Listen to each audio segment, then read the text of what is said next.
पहला नंबर सवाल कि अम्लीय वर्षा का पीएच मान कितना होता है। तो अम्लीय वर्षा का पीएच मान कितना होता है, तो 5.6 से कम होता है। कितना होता है, 5.6 से कम होता है। ठीक है, याद रखिएगा, एकदम वेरी वेरी इंपॉर्टेंट क्वेश्चन है। अगला नंबर सवाल कि मनुष्य के लार में कौन सा एंजाइम पाया जाता है। तो मनुष्य के लार में कौन सा एंजाइम पाया जाता है, तो टाइलिन। क्या पाया जाता है, तो टाइलिन पाया जाता है। ये सभी दम वेरी वेरी इंपॉर्टेंट क्वेश्चन है जो एग्जाम में हर साल पूछे जाते हैं। तो एक बार इस वीडियो को पूरा जरूर देखिएगा और सभी क्वेश्चन को याद करिएगा, क्योंकि एग्जाम में बार बार पूछे जाने वाला प्रश्न है।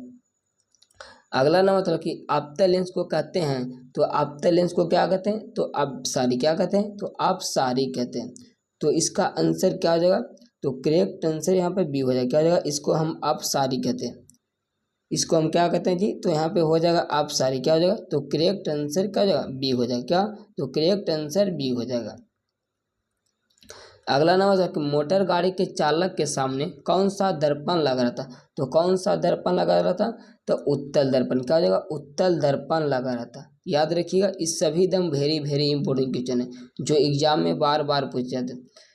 अगला नंबर चलो कि एक वयस्क मनुष्य में कितने दांत होते हैं। तो एक वयस्क मनुष्य में कितने दांत होते हैं, तो 32 दांत। कितना होते हैं, 32 दांत होते हैं। अगला नंबर चलो कि ओजोन परत की किस हानिकारक किरण से सुरक्षा करता है। तो किस हानिकारक किरण से सुरक्षा प्रदान करता है, तो किससे सुरक्षा प्रदान करता है, तो इसका पराबैंगनी किरण से। क्या, पराबैंगनी किरण से सुरक्षा प्रदान करता है। याद रखेंगे। अगला नंबर है कि मनुष्यों का वृक्क संबंधित है, किससे संबंधित है, तो इसका आंसर क्या जाएगा, उत्सर्जन से। क्या जाएगा, उत्सर्जन से संबंधित है। क्या, उत्सर्जन से संबंधित है। करेक्ट आंसर क्या जाएगा, सी हो जाएगा।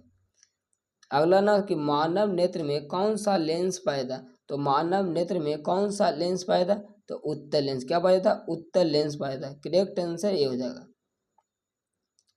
अगला ना चलो कि पौधों में जल का परिवहन कौन करता।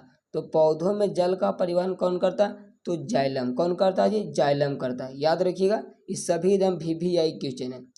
अगला नंबर चलो कि ऊष्मा और विद्युत का सबसे अच्छा चालक क्या। तो ऊष्मा और विद्युत का सबसे अच्छा चालक क्या होता है, तो इसका आंसर क्या हो जाएगा, चांदी। क्या हो जाएगा, चांदी हो जाएगा। करेक्ट आंसर भी हो जाएगा। अगला नंबर चलो कि पेड़ पौधों की पत्तियां हरा किसके कारण होता है। तो यहाँ पे बताना है कि पेड़ पौधों की पत्तियां हरा किसके कारण होता है, तो क्लोरोफिल के कारण। क्या हो जाएगा, क्लोरोफिल के कारण होता है। याद रखिएगा। अगला नंबर कि पावनों का देश किसे कहा जाता है। तो पावनों का देश किसे कहा जाता है, तो डेनमार्क को। किसको, तो डेनमार्क को कहा जाता है। याद रखेंगे। अगला नंबर कि CFC का पूरा नाम क्या है। तो CFC का पूरा नाम क्या होता है, तो क्लोरोफ्लोरोकार्बन। क्या होता है जी, तो क्लोरोफ्लोरोकार्बन होता है। याद रखिएगा। अगला नंबर कि शुद्ध सोना कितने कैरेट का होता है। तो हमें बताना कि शुद्ध सोना कितने कैरेट का होता है, तो 24 कैरेट। कितना होता है, 24 कैरेट का होता है। करेक्ट आंसर बी हो जाएगा। अगला नंबर कि शुद्ध जल कैसा होता।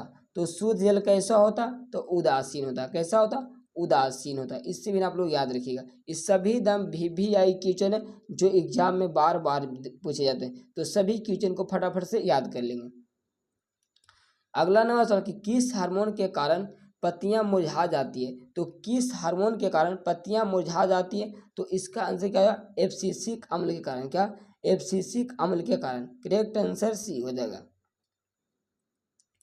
अगला नंबर वाला कि संगमरमर का रासायनिक सूत्र क्या होता है। तो संगमरमर का रासायनिक सूत्र क्या होता है, तो CaCO3। क्या होता है, CaCO3 होता है। अगला नंबर कि वास्तविक सूर्यास्त और आभासी सूर्यास्त के बीच लगभग कितना समय का अंतराल होता है। तो लगभग कितना समय का अंतराल होता है, तो 2 मिनट का। कितना, 2 मिनट का अंतराल होता है। करेक्ट आंसर बी हो जाएगा।